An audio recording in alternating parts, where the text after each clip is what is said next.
as they watch their son in handcuffs. Do you have any comment, Mr. Wick? No comment. His family also refused to comment. They're good people, they're hardworking people, and they're very devastated by this whole thing happening. And today, 19-year-old Jody Wick seemed devastated as well. He's not a monster, he's a 19-year-old kid who's gotten himself into a very serious situation. In Bowling Green, Christy Runyon, News Center 13. Wick is scheduled to appear in court again on December 30th. In the meantime, Wick will be evaluated for alcohol abuse at the Kentucky Correctional Psychiatric Center outside of Louisville. His attorney says if Wick is diagnosed with an alcohol abuse problem, he will request treatment. The day authorities named Jody Wick as an arson suspect, his fraternity brothers said they would stand by his side. Today, they lived up to their words by showing their support at his arraignment hearing. About 24 fraternity members and friends of Jody Wick entered John Minton's courtroom in silence today. The courtroom was packed with about 50 Western students who sat alongside the Wick family. After the 10-minute hearing, the mood of KA members remained the same, and the instructions of the KA Housing Authority president and spokesman were apparent. They're to remain quiet and not make any public comments. They're to cooperate fully and completely, thoroughly and truthfully with the investigators and let the criminal justice system work its way through this case. Deeb says Kappa Alpha fraternity members could be called to testify in a criminal case. For that reason, they have been instructed to only talk to authorities, prosecutors, and investigators. Close friends say they will show their support until Wick is proven guilty. Some say they will meet with their friend tomorrow during jail visiting hours. Detectives are not planning to let up in their search for a Bowling Green woman they fear has been murdered. Police say evidence found in the Shawnee Way home of Carol Marie Neal suggests she was murdered. The 30-year-old mother of two has not been seen since the morning of November 10th. Authorities are searching for 4 or 5 missing couch cushions that match the photo of this chair found in Neal's home. Police say finding those cushions may lead to a break in the case. Authorities are planning another air search for Neal in the near future. They're also planning to use dogs to aid the search. The U.S. Department of Labor confirms a Bowling Green grocery store is under investigation.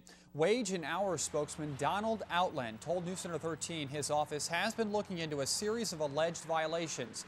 News Center 13 has learned Winn-Dixie has apparently failed to pay overtime to workers under the age of 18, and it has allegedly had minors working in areas reserved for adult workers. Outland says a final report could be issued as early as next week. A manager for the Scottsville Road Winn-Dixie said he was not aware of any investigation. Kentucky and 45 other states are hoping to get some big money from Big Tobacco after agreeing to a landmark settlement. This begins our look at top stories from around the world tonight. The deal is the largest settlement in U.S. history and eliminates a big threat to the tobacco industry. The tobacco companies will pay the states $206 billion over the next 25 years. They will cover the health cost of treating smokers and help fund anti-smoking education programs. The states will, in turn, drop their lawsuits against the industry. The deal does not set aside any money for tobacco farmers, but does include provisions for future negotiations with burley growers over possible compensation. Kenneth Starr's ethics advisor resigned today. Former Watergate counsel Sam Dash says the independent counsel should only gather facts and not become an advocate for impeachment. He objected to Starr testifying before Congress yesterday. Starr says he was only describing what was in his report to Congress. House Judiciary Chairman Henry Hyde says he would have subpoenaed Starr if he hadn't agreed to testify. Russia ushered in a new era in space exploration by launching the first part of the $60 billion International Space Station. The project brings together the U.S., Russia, Europe, Japan, and Canada. When complete, the station will be the most expensive home ever built, holding 7 astronauts in an object equal to the inside of 2 jumbo jets. Scientists expect the new space station to be operational by the year 2004. Well, surgical procedures are nearly always risky and can certainly be scary. But what if you were accidentally awake during the procedure? Find out how this machine at an area hospital can keep that from happening next. And Bowling Green is in a grudge match with Owensboro tonight on the gridiron. Find out how they did coming up in sports. And I'm Jeff Noble of the Weather Center. Gang, it's a frosty cold night out there. We have the proof of the temperatures across the region that are in the 30s, as you can see. Well, we'll see what the rest of the weekend forecast holds for us, and plus it's the final Saturday of regular season college football for some area teams, and the Oilers have some guests from the Big Apple on Sunday. We'll check out the football forecast as well shortly.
Here are the latest winning numbers from the Kentucky Lottery. Brought to you by Kelly Thompson, attorney at law.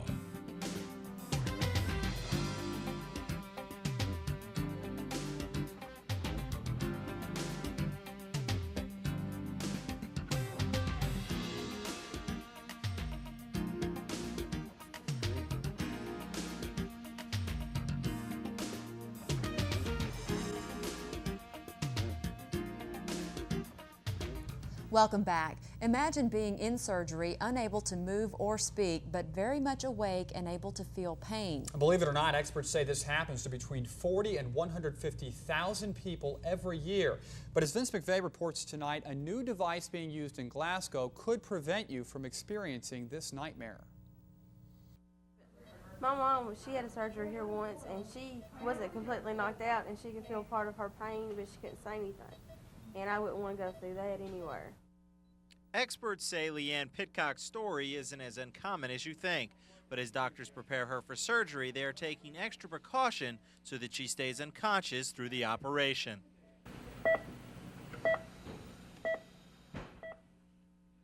They call it a Biz monitor, and it's designed to help doctors assess a patient's level of consciousness during surgery. I'm just glad that they've gotten out to offer it, because like I said, I wouldn't want to wake up in the middle of it. And Dr. Bob Glenn says thanks to the Biz monitor, it wouldn't happen at TJ Sampson. You always hear the horror stories of the patient in 2020 that claims that they remember their surgery, they heard the jokes in the operating room. The Biz monitor helps us to prevent that. We can assure that the patient is sufficiently unconscious that they're not aware of their operation. The Biz uses a sensor placed on the patient's forehead during surgery and tells the doctor where the patient's brain waves are and alerts them if a patient begins to wake up. And they can give the patient more anesthesia before they become fully conscious, so that patients like Leanne Pitcock don't have to go through the same terrifying experience her mother did. In Glasgow, Vince McVeigh, News Center 13. TJ Sampson started using the Biz monitor 2 weeks ago, and officials say they are the only hospital in this area to use the device. TJ Sampson says all 500 patients that undergo general anesthesia will now be hooked up to the Biz monitor. The New Center 13 Stock Market Report is brought to you by J.C. Bradford & Company, 1901 Scottsville Road. Member, New York Stock Exchange and SIPC.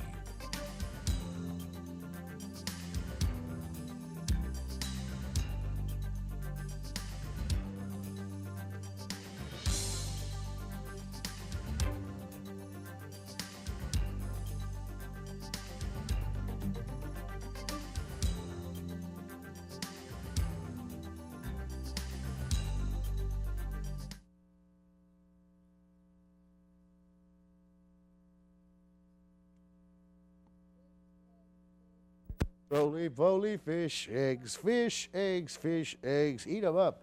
Yum. Tonight's weather brought to you by James Lewis Johnson, Esquire, Pontiac, Nissan, Mitsubishi, and pre-owned fish eggs.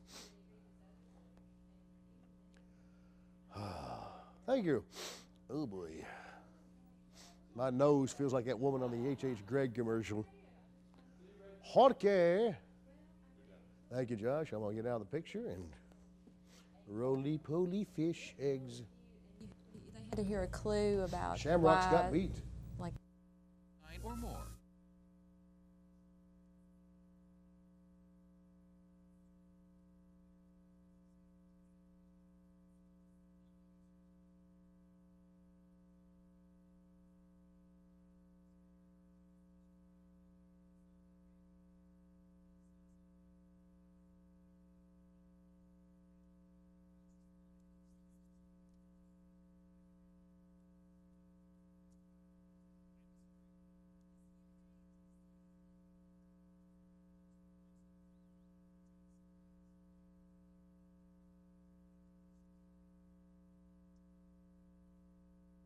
Tonight's weather is brought to you by Jim Johnson, Pontiac, Nissan, Mitsubishi, Bowling Green's only customer care company. Welcome back. This is the final weekend of the regular season for college football for many teams. We've got the forecast for you. UK, U of L, of course, Western, and all three of the teams have a shot at going to postseason play, and if they do, of course, we'll pass that along to you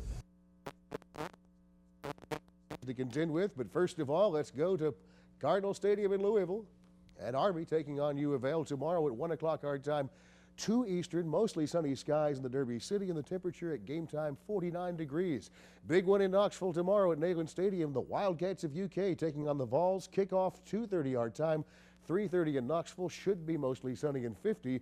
And the Toppers go down to Lafayette, Louisiana to take on Southwest Louisiana. Kickoff time there, 7 o'clock. Mostly cloudy skies in Bayou Country, and the temperature should be 66. And finally, the Oilers have some host from the Big Apple. The New York Jets come down to Nashville. Kickoff is Sunday at 3:15. Partly sunny skies in Nashville for the game, and the temperature should be around 62 degrees. Here at Hometown Television in Bowling Green, it is chilly, mostly clear in 39. Winds are from the west at 6, so it feels like 34 for our wind chill, and the humidity at 73%. Barometer is rising, 30.23. High and low for today look like this, 57 being the high earlier this morning, and the present temperature of 39 being your low. And we did pick up some rain this morning, which was a big help. A little over 1/4 of an inch for us, still below normal for the past 30 days, and for the year, still we are now below normal at just about 44 inches. And friends, we're getting rid of the clouds because the cold front that came by to bring us the rain continues to move well out towards the eastern seaboard, taking the rain along with it. Still getting a few of the clouds left over from that cold front back over towards Arkansas, Mississippi, but all in all, the skies are clearing up pretty nice, and because of that, the temperatures are dropping like a rock. Here is what's left of the rain. Over here on this regional radar map, moving out of Virginia, around Washington, D.C. and Baltimore, and also into North Carolina, and that process continues to go towards the east, while Kentucky is now in the clear and no rain expected for tonight or for the rest of the weekend. There's your cold front. High pressure now moving in around Memphis and slowly going over towards Nashville later on this evening, and that'll make for the mostly clear skies, but still, because of the leftover moisture, could be some areas of fog around daybreak. As for tomorrow, the high goes to the Carolinas, scoops up a little bit warmer air, and we're still talking sunshine for the most part tomorrow, and especially on Sunday, as the temperature should rise to close to 60 degrees by the end of this weekend.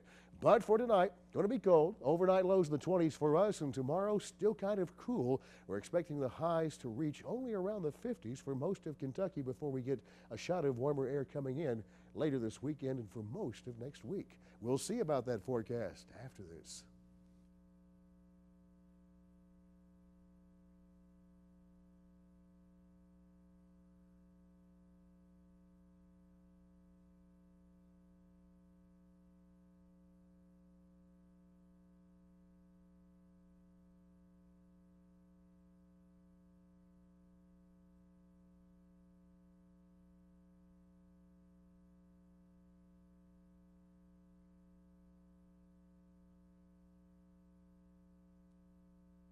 Here it comes, your overnight forecast, calling for clear and cold with expecting some fog by daybreak. Low, though, going to be chilly, 28 degrees with northwest winds at 5 miles per hour. Tomorrow, mostly sunny but cool with a high of 53. Then tomorrow night, mostly clear, still cold but not as chilly as tonight. Overnight low should be around the low 30s. 7-day sneaky peek where you always see the weekend says 58 for Sunday with partly sunny skies, maybe some 60s in some areas Sunday, but 61 for sure Monday. Then a chance for some afternoon showers on Tuesday and 64. Turkey Day, Thursday, partly cloudy, 62. Day after Turkey Day, shopping day, wet, 56. Rain-ins on Saturday morning and 54 with lows around 37 on Sunday and 40s and about 50 for the remainder of all of next week. So that's the forecast, and Scott Padgett will have more this weekend. And even the rain won't keep the shoppers away. I don't think so. I have Not no that doubt. Let's bring that plastic, folks. And ka-ching. They usually do. Well, stay tuned for sports. Jason also gets us ready for this weekend's college football and basketball action. Plus, can Bowling Green make it to the high school football Final Four? The highlights and answer next.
Check, 2, 3.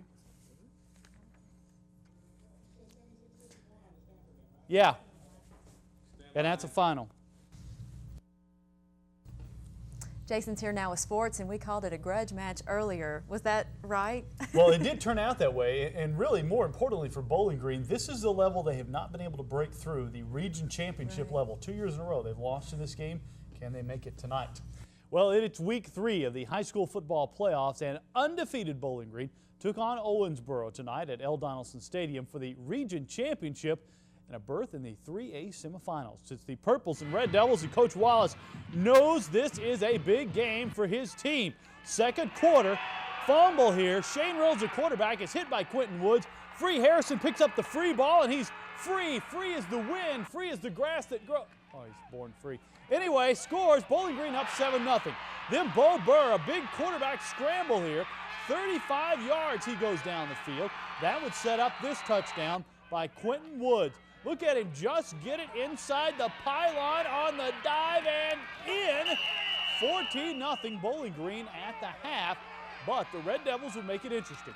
Late in the fourth quarter, less than a minute to go, Trandon Dickerson scores. That sets up an onside kick. The Red Devils could tie this thing, but Stuart Borders gets on it, knocks it down, and Bowling Green moves on to the Final Four thanks to a great defensive effort. Our defense has been so great all year long, and they came up with a big effort tonight. Really, they got us shut out. You know, the one touchdown that Owensboro gets, they get 60 yards of penalties on the one drive, and I'm so proud of our guys. I thought that offensively we played well in the first half. In the second half, we never could get anything going, turned the ball over too much. There it is, folks. Bowling Green wins it 14-7. They will play at